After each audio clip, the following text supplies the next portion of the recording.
Hello everyone, welcome back to my channel study with RT. And आज से हम start करने जा रहे हैं हिंदी पैडागोजी। और आज से आपको हिंदी पैडागोजी की चैप्टर वाइज जो वीडियो है वो देखने को मिलेंगी और जो कि आपके सीटेट के एग्ज़ाम में काफ़ी हेल्पफुल रहने वाली है। तो चलिए अपने वीडियो को स्टार्ट करते हैं। तो देखिए, आपका जैसा कि जो पार्ट 1 है वो रहने वाला है भाषा अर्जन एवं अधिगम। यानी आप भाषा को अर्जन करते हो, अधिगम करते हो। अर्जन करना होता है एक्वायर और अधिगम होती है लर्निंग। जब आप किसी चीज़ को सीखते हो विद रूल्स तो उसको हम अधिगम कहते हैं, और जिस चीज़ को आप नेचुरल तरीके से, प्राकृतिक तरीके से ग्रहण करते हो, अर्जित करते हो, उसको हम अर्जन कहते हैं। तो आज इसी के बारे में हम डिस्कस करेंगे। सबसे पहले आपको भाषा का पता होना चाहिए कि भाषा क्या होती है। तो भाषा एक माध्यम होती है जिसके द्वारा आप अपने विचारों को दूसरों तक पहुंचाते हैं और दूसरे लोगों के विचारों को खुद तक पहुंचाते हैं, खुद उसको ग्रहण करते हैं, जिसके द्वारा आप एक दूसरे की बातों को समझते हैं। आप जैसी आप लैंग्वेज में ऐड करना चाहिए आप ऐसा कर सकते हो। आपने छोटी छोटी क्लासेस में भी भाषा की डेफिनेशन पढ़ी होगी। तो वही चीज़ है, कुछ मतलब कि कुछ भी चेंज नहीं हुआ है। अब बात करते हैं भाषा के विविध रूप। जो भाषा के अलग अलग रूप है, विविध रूप है। तो एक आपकी होती है मातृभाषा, इसे मातृक भाषा भी बोलते हैं, राष्ट्रीय भाषा और राजभाषा। जो मातृभाषा यानी मातृक भाषा होती है वो आपकी मदर टंग होती है, यानी माँ की बोली होती है, जिसे आप सबसे पहले ग्रहण करते हो, जो आपके आसपास होती है, जिसे आप आसपास अपने परिवेश से अर्जित करते हो। देन आती है आपकी राष्ट्रभाषा, जो कि नेशनल लैंग्वेज होती है। और मैं आपको एक बात बता दूं कि जो आपकी हिंदी है वो आपकी राष्ट्रभाषा नहीं है।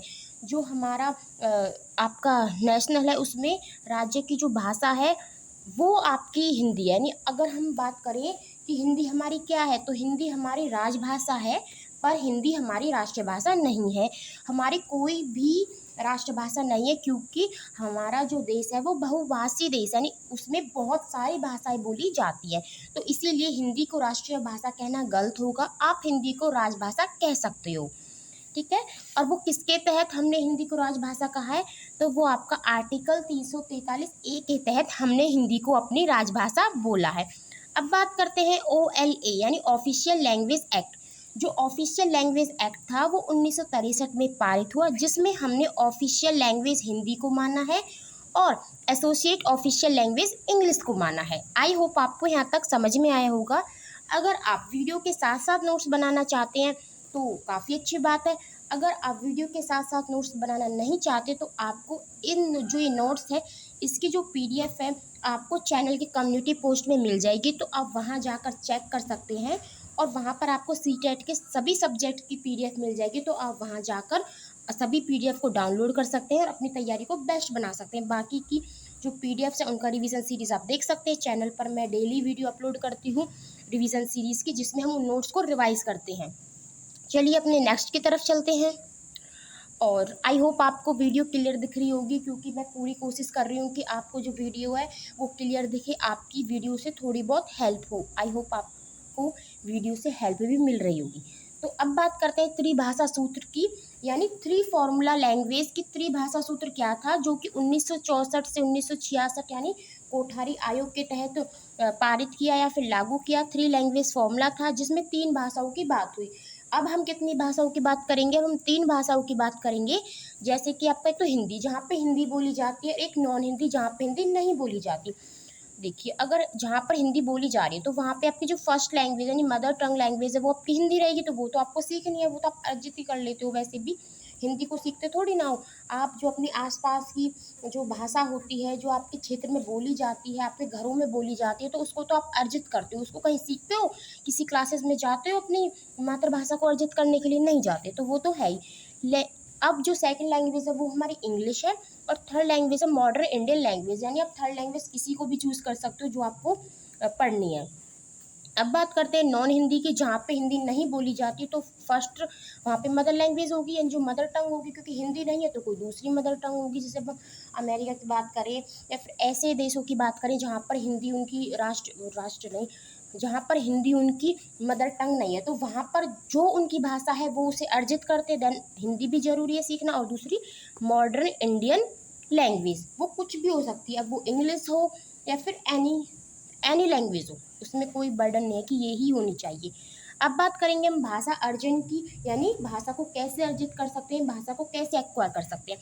तो भाषा को अर्जित करने के लिए हमें किसी भी शिक्षा प्रणाली की ज़रूरत नहीं रहती, वो सहजता से और पर्यावरण के थ्रू हम उसे अर्जित कर लेते हैं। जो हम अपने परिवेश में यानी हम अपने आसपास जिस भाषा को हम ज़्यादा सुनते हैं या फिर जो भाषा हमारे घरों में यूज़ होती है उसको हम ईजिली एक्वायर कर लेते हैं। मदर टंग होती है, अचेतन क्रिया होती है, ये ऑटोमेटिकली होती है, फोर्सफुली नहीं होती। प्राकृतिक रूप से सीखना, आप एक नेचुरल तरीके से भाषा को सीख सकते हो। नो रूल्स, कोई भी रूल रेगुलेशन नहीं होता। अब जैसे कि रूल रेगुलेशन की बात करूँ, जैसे कि कोई बच्चा वो गाली दे रहा है, अब गाली दे रहा है तो गाली में थोड़ी ना वो रूल रेगुलेशन यूज़ करेगा कि नहीं ऐसे नहीं, उसे थोड़ी सी ऐसी गाली दूँ, शुद्ध तरीके से गाली दूँ, ऐसा कुछ नहीं, जो उसके मुंह में आता वो दे देता है। तो उसमें कोई रूल रेगुलेशन की ज़रूरत नहीं पड़ती, कई भाषाएं अर्जित कर सकते हैं। ऐसा नहीं है कि अगर आपने एक भाषा अर्जित कर ली तो उसके बाद आप भाषा अर्जित ही नहीं कर सकते। हमारा जो माइंड है उसमें प्लस पॉइंट ये है कि हम कई भाषाओं को अर्जित कर सकते हैं। अगर हमने एक भाषा अर्जित कर ली, यानी हमने हिंदी अपनी अर्जित कर ली, तो ऐसा नहीं हम इंग्लिश नहीं अर्जित कर सकते, इंग्लिश नहीं सीख सकते, कुछ भी एनीथिंग और भाषा हम नहीं सीख सकते, हम कई भाषाएं अर्जित कर सकते हैं।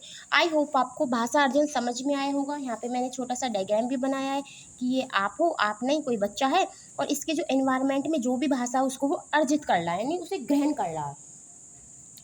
अब बात करते हैं भाषा अधिगम की, यानी लैंग्वेज लर्निंग की। तो सबसे पहले नोट डला हुआ उसे देख लेते हैं। भाषा हमें विरासत में नहीं मिलती, हम भाषा को अर्जित करते हैं। जो भाषा है वो विरासत में थोड़ी ना मिली, आपके पेरेंट्स थोड़ी ना उसे छोड़ के गए हैं आपके लिए कि हाँ भाई हम मर जाते हैं, मर नहीं, वो मतलब वो मर गए और उनके बाद आपने वो भाषा वो रख के गए हैं कि हाँ ये विरासत की है, ये भाषा मेरे बच्चों को मिलेगी। तो ऐसा नहीं होता, भाषा आपको विरासत में नहीं मिलती, आपको भाषा को अर्जन करना होता है, अर्जित करना होता है। ठीक है, यस। तो अब बात करेंगे रूल्स की, व्याकरण की। टीचर स्कूल, जैसे कि आप लर्निंग करने जाते हो स्कूल में, आप भाषा एक लैंग्वेज आपने सीख ली, एक लैंग्वेज आपने अपने पर्यावरण से अर्जित कर ली, अब उसका शुद्ध रूप आप अपने स्कूल में सीखने चाहते हो। जैसे कि हिंदी है, अब हिंदी का शुद्ध रूप भी तो सिखाते हैं वो व्याकरण के तहत कि अगर हमने कोई लाइन लिख दी तो उसके बाद डंडा लगाना, यानी जिसे विराम चिन्ह बोलते हैं, या फिर वो अंक की बिंदी होती है उसे लगाना होता है, या फिर ये मात्राएं होती हैं। तो ये जो रूल रेगुलेशंस हैं भाषा को अच्छा बनाने के लिए, फिर भाषा में सुधार लाने के लिए, वो हम स्कूल में जाके सीखते हैं, उसे हम लर्निंग कहते हैं कि लैंग्वेज लर्निंग, की किस तरीके से हमें लैंग्वेज को याद करना है, उसका अधिगम करना है। आई होप आपको ये टॉपिक समझ में आया होगा इतना कि भाषा अधिगम और भाषा अर्जित, यानी भाषा का अर्जन करने में क्या डिफरेंस है। तो थोड़ा सा डिफरेंस और पढ़ेंगे हम। जैसे कि ये रहा, यहाँ पे ये भाषा अर्जन है, ये अधिगम है। तो भाषा जो अर्जन है वो अचेतन प्रक्रिया है, भाषा अधिगम चेतन क्रिया है, चेतन प्रक्रिया है, प्रिया नहीं। प्राकृतिक रूप है, जो भाषा आप अर्जित करते हो वो नेचुरल तरीके से करते हो, उसमें कोई भी नियम या फिर रूल रेगुलेशन नहीं होते। जो अधिगम है वो नियमबद्ध है, यानी उनमें नियम आपको पढ़ने को मिलते हैं। परिवेश से आप इसे ग्रहण करते हो, आप जो अधिगम करते हो वो किसी संस्थागत करते हैं, जैसे कि स्कूल्स में चले गए, कॉलेज में चले गए, यानी भाषा अधिगम के लिए तो वो संस्थागत होती है। अब बात करते हैं कुछ क्वेश्चंस, यानी इसी टॉपिक से रिलेटेड हम कुछ क्वेश्चन भी करेंगे ताकि हमारा टॉपिक बहुत अच्छे से हमें समझ में आए और साथ साथ हमारे क्वेश्चन की प्रैक्टिस भी हो जाए। तो फर्स्ट क्वेश्चन है, बच्चे अपनी मातृभाषा का प्रयोग करते हुए हिंदी भाषा की कक्षा में अपनी बात कह सकते हैं, यह बात है। यानी बच्चा अपनी मातृभाषा का प्रयोग कर रहा है तो वो हिंदी, और एक हिंदी की क्लास लगी हुई है, यानी हिंदी भाषा की जो लेक्चर है वो हिंदी भाषा का है, हिंदी का लेक्चर है। तो बच्चा जो अपनी बात कहेगा वो कैसे कहेगा भाई, स्वाभाविक रूप से कहेगा, नेचुरल तरीके से कहेगा, क्योंकि मातृभाषा तो उसने नेचुरल तरीके से सीखी है ना, उसमें थोड़ा ना उसने कोई रूल रेगुलेशन लगाए हैं। अब बात करते हैं सेकंड क्वेश्चन की, भाषा अर्जित करने के संदर्भ में कौन सा कथन उचित नहीं है। इसमें मैंने ना 4 ऑप्शन थे, बट मैंने 4 ऑप्शन नहीं लिखी, मैंने सिर्फ इसमें आंसर लिखे हैं। तो बच्चों को नियम बनाना सिखाया जाता है, तो भाषा अर्जित करने में ये बात तो गलत है ना, बच्चों को नियम बनाना थोड़ी ना सिखाएंगे। जब हम भाषा लर्निंग करेंगे, भाषा अधिगम करेंगे, तब हम बच्चे को नियम बनाना सिखाएंगे, पर जब हम भाषा अर्जित करते हैं तो हम बच्चों को नियम बनाना नहीं सिखाते, वो एक नेचुरल प्रोसेस है, एक प्राकृतिक तरीके से होती है। अब बात करेंगे नेक्स्ट क्वेश्चन की, भाषा सीखने और भाषा अर्जित करने में मुख्य अंतर क्या है। तो लैंग्वेज लर्निंग में और लैंग्वेज एक्विजिशन में। तो मेन डिफरेंस क्या है? भाषा का उपलब्ध परिवेश, जैसा आपको परिवेश मिलेगा आप उसी तरीके से भाषा अर्जित करोगे। तो यही तो मेन डिफरेंस है। प्राथमिक स्तर पर हिंदी भाषा सीखने के लिए सबसे अधिक जरूरी है, अभी आप छोटी क्लास में यानी प्राइमरी क्लासेस में और आपको हिंदी भाषा सीखनी है तो उसके लिए सबसे अधिक क्या है, मतलब क्या जरूरी है? कक्षा में प्रिंट समृद्ध परिवेश, यानी जो परिवेश है आपका, जो वातावरण है, पर्यावरण है, कुछ ऐसा बनाए जो बच्चा देख कर ही सीख जाए। प्रिंट लगा दे, क्योंकि आप छोटी क्लासेस में जाते हो तो आप देखते होंगे A4 एप्पल दीवार पे बना है, B4 बॉल बनी है, A अनार बना है, आ से आम बना है। तो क्यों वो प्रिंट लगाए गए हैं? ताकि बच्चा हिंदी भाषा को सीख सके, वो चित्रों के माध्यम से उसे सीख सके। आई होप आपको समझ में आया होगा। नेक्स्ट क्वेश्चन है, बच्चे बोल, एक मिनट इसको मैं ऊपर रख देती हूँ। बच्चे बोलचाल की भाषा का अनुभव लेकर विद्यालय आते हैं, इसका निहितार्थ है कि यस, तो बच्चे के भाषाई अनुभवों का उचित प्रयोग किया जाना चाहिए। जो बच्चे के पास जो भाषाई अनुभव है उनका हमें क्या करना चाहिए? उचित तरीके से प्रयोग करना चाहिए। भाषा सीखने सिखाने में आप किसे सबसे अधिक महत्वपूर्ण मानते हो? जब हम भाषा सीखते हैं या फिर किसी को सिखाते हैं तो उसमें जो सबसे महत्वपूर्ण चीज़ क्या है? सामाजिक अंतःक्रिया। भाई आपका समाज कैसा है, आपका समाज किस तरीके से बातें कर रहा है, किस तरीके से बोल रहा है, तो सबसे महत्वपूर्ण वही है, क्योंकि हम समाज में रहते हैं और हम समाज की बातों को ही सीख जाते हैं, यानी परिवेश में हम भाषा को ज़्यादा अर्जित करते हैं। आई होप आपको ये क्वेश्चन समझ में आए होंगे। अब हम चलते हैं अपने नेक्स्ट टॉपिक की तरफ, जो कि है जीन प्याजे। काफ़ी इम्पोर्टेंट टॉपिक है और आपने जीन प्याजे को CDP में भी पढ़ा होगा। तो वही जीन प्याजे हैं जो CDP वाले हैं, जिन्होंने संज्ञानात्मक विकास की थ्योरी दी थी, यानी कॉग्निटिव डेवलपमेंट दिया था। तो जीन प्याजे ने क्या कहा है? अहम केंद्रित वाक। जब बच्चा 2 से 6 वर्ष का होता है तो वो अहम केंद्रित वाक करता है, यानी खुद से बातें करता है, उसे अहम केंद्रित वाक कहते हैं। संज्ञानात्मक विकास में भाषा का विकास होगा। जीन प्याजे ने क्या बोला है? जब आपका संज्ञानात्मक विकास होता है उसी विकास में आपका भाषा का विकास भी होता है, यानी कॉग्निटिव डेवलपमेंट में ही आपका लैंग्वेज डेवलपमेंट होगा। ये किसने कहा है? जीन प्याजे ने। अब बात करते हैं लेव वाइगोस्की की। उन्होंने क्या कहा है? बालक भाषा अपने परिवेश से अंतःक्रिया करते हुए सीखता है। उन्होंने कहा जो बच्चा है वो अपने परिवेश से अंतःक्रिया करते हुए भाषा सीखता है, यानी अपने वातावरण से कुछ ना कुछ क्रिया करके वो भाषा को सीखेगा। इनके अनुसार निज भाषा बालक के संज्ञानात्मक विकास में सहायक होती है। जो निज भाषा होती है, निज भाषा जब बच्चा अपने आप से खुद से बातें करता है, कभी कभी हम भी निज भाषा का प्रयोग करते हैं, निज वाक का प्रयोग करते हैं। जैसे कि हम किसी क्वेश्चन को करते हैं कि नहीं यार ये क्वेश्चन ऐसे नहीं होगा, इसमें ये ट्रिक लगेगी या फिर ये फॉर्मूला लगेगा, नहीं ऐसे नहीं, ऐसा होगा। तो ये निज भाषा होती है, निज वाक होता है जब हम खुद से बातें करते हैं। तो उन्होंने क्या कहा है कि जो निज भाषा के अनुसार ही बच्चे का संज्ञानात्मक विकास होता है, निज जो भाषा है वो संज्ञानात्मक विकास में आपकी सहायक होती है। तो ये लेव वाइगोस्की ने कहा है और ये पॉइंट काफ़ी इंपॉर्टेंट है, तो आप इसे याद रखना। अब बात करते हैं समाज, संस्कृति और भाषा की। जो ये तीनों चीज़ें हैं वो आपके संज्ञानात्मक विकास में काफ़ी हेल्पफुल रहती हैं अकॉर्डिंग टू लेव वाइगोस्की, ठीक है। अब बात करते हैं नोम चॉम्स्की की। उन्होंने क्या कहा है कि प्रत्येक बालक भाषा सीखने की जन्मजात शक्ति के साथ पैदा होता है। उन्होंने बोला है कि जो बच्चा है वो भाषा सीखने की जो उसमें जन्मजात शक्ति होती है, जन्म से ही उसमें ये शक्ति होती है कि वो भाषा को सीख सके। तो ये नोम चॉम्स्की ने बोला है। यस, अब बात करते हैं जिसे LAD कहा जाता है, यानी LAD क्या होता है? ये लैंग्वेज एक्विजिशन डिवाइस होता है जो कि हमारे माइंड में फिट होता है, जिससे हम भाषा को अर्जित कर सकते हैं। तो ये हमारा लेव वाइगोस्की ने नोम चॉम्स्की ने बोला है कि जो LAD यानी लैंग्वेज एक्विजिशन डिवाइस है, भाषा अर्जित यंत्र है, वो हमारे माइंड में होता है, जिसके तहत हम कई भाषाओं को अर्जित कर सकते हैं। और जो इसका संक्रमण काल होता है, यानी जो सबसे ज़्यादा अफेक्टिव काल होता है वो 5 ईयर्स यानी 5 साल होता है। 5 साल का बच्चा बहुत जल्दी भाषा को अर्जित कर लेता है, बट जब एडोलेंसेस में वो आ जाता है यानी किशोर अवस्था में आ जाता है, तब बच्चे के लिए भाषा अर्जित करना काफ़ी मुश्किल हो जाता है। जैसे कि मैं आपको एक एग्जांपल देती हूँ। एक 3 मेंबर है एक फैमिली में और वो अपने देश को छोड़कर चले जाते हैं, यानी अमेरिका चले जाते हैं भारत को छोड़कर। तो जो उनके साथ एक 5 साल का बच्चा भी है। अब जो 5 साल का बच्चा है वो बहुत जल्दी भाषा को अर्जित कर लेगा, पर जो उसके माता पिता हैं उनको काफ़ी दिक्कतें आएंगी भाषा को अर्जित करने के लिए, क्योंकि 5 साल जो बच्चा है उसके अंदर जो LED यानी जो लैंग्वेज एक्विजिशन डिवाइस है वो काफ़ी हद तक उसकी मदद करेगा। पर जैसे उसके माता पिता हैं उनमें वो क्षमता कम रहेगी। ऐसा नहीं है वो अर्जित नहीं कर पाएंगे, सीख लेंगे, अर्जित कर लेंगे, पर जो 5 साल का बच्चा है वो ज़्यादा कर लेगा, वो जल्दी सीख जाएगा। ओके, अब बात करते हैं भाषा अर्जन क्षमता किसके साथ संबंधित है। तो ये किसने बोला है, अभी हमने पढ़ा है, नोम चॉम्स्की ने बोला है कि जो भाषा अर्जन क्षमता है, ठीक है। अब वाइगोस्की ने भाषा विकास का डैश परिप्रेक्ष्य प्रस्तुत किया है। वाइगोस्की ने भाषा विकास का कौन सा परिप्रेक्ष्य प्रस्तुत किया, समाज संस्कृति, कि हम समाज संस्कृति से ज़्यादा भाषा अर्जित करते हैं। भाषा सीखने सिखाने की प्रक्रिया में सबसे महत्वपूर्ण है भाषा का आकलन। अब बात करते हैं भाषा शिक्षक के लिए जरूरी है कि वे भारतीय भाषाओं की डैश को स्वीकार करें और समृद्ध साहित्य को डैश की दृष्टि से देखें।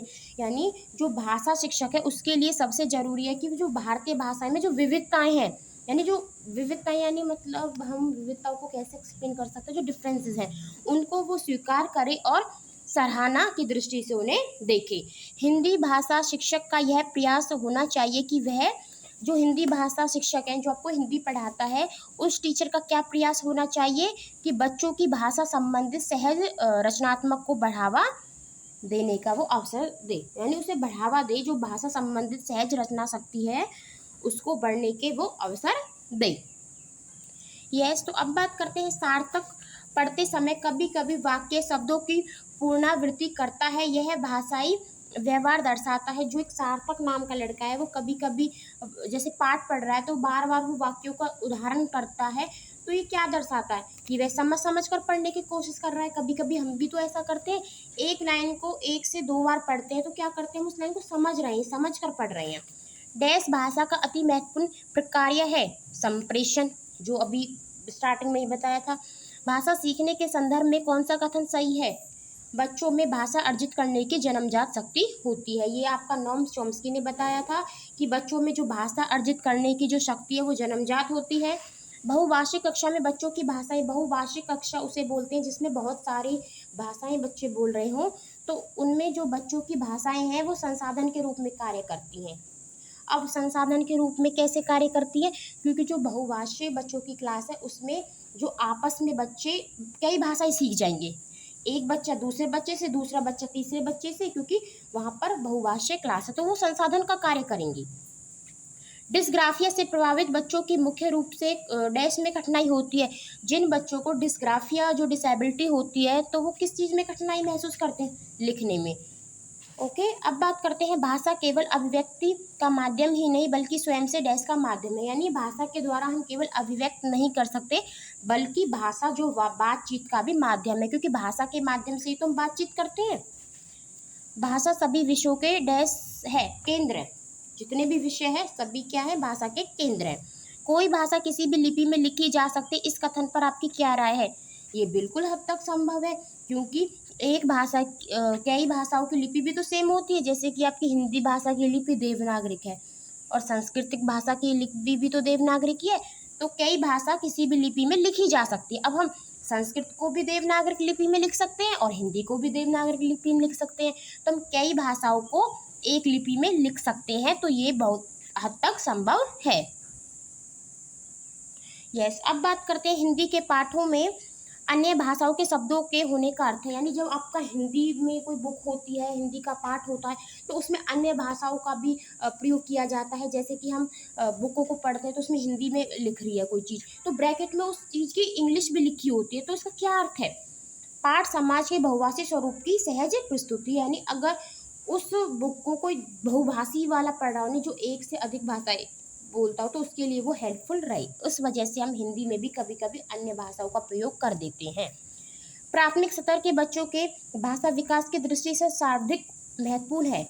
जो प्राथमिक स्तर के बच्चे हैं अभी उनमें हमें भाषा का विकास करना है, तो उसके लिए सबसे जो इम्पोर्टेंट क्या होगा, बाल साहित्य।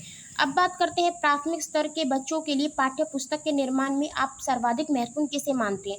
आप प्राथमिक स्तर के जो बच्चे हैं उनकी पाठ्य पुस्तक निर्माण कर रहे हैं, तो उसमें सबसे ज़्यादा महत्वपूर्ण आप किसे मानेंगे, भाषा की विभिन्न रंगतों को, अब बात करते हैं प्राथमिक स्तर पर बच्चों की सहज और स्वाभाविक मौखिक अभिव्यक्ति में सबसे कम महत्वपूर्ण है। जो सबसे कम महत्वपूर्ण है तो वो शुद्ध उच्चारण है। भाई हम ये नहीं चाहते कि बच्चा एकदम से शुद्ध उच्चारण करने लगे। हम चाहेंगे कि बच्चा पहले बोलने की तो कोशिश करे, चाहे वो तुतलाकर बोल रहा हो, पर वो अपनी बातों को अभिव्यक्त करे, उसके बाद हम शुद्ध उच्चारण पर चलेंगे। तो सबसे कम जो महत्वपूर्ण है वो शुद्ध उच्चारण है।